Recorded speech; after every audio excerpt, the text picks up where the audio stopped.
High everyone, this is Rupsa. কেমন আছো তোমরা সবাই? আশা করি খুব ভালো আছো। আমিও খুব ভালো আছি। এটা আমার মিনি ব্লগ ডে 7।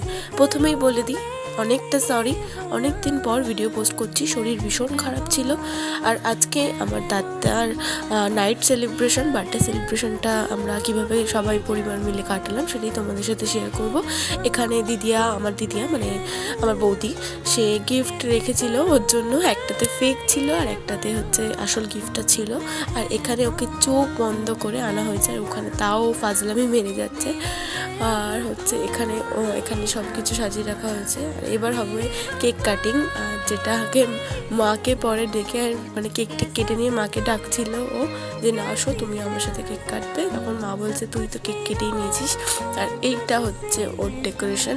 আজকে আমি তোমাদের সাথে নাইট সেলিব্রেশনটাই শেয়ার করলাম, বাদ বাকিটা পরে শেয়ার করবো। নেক্সট পার্ট হবে। এখনের জন্য বাই।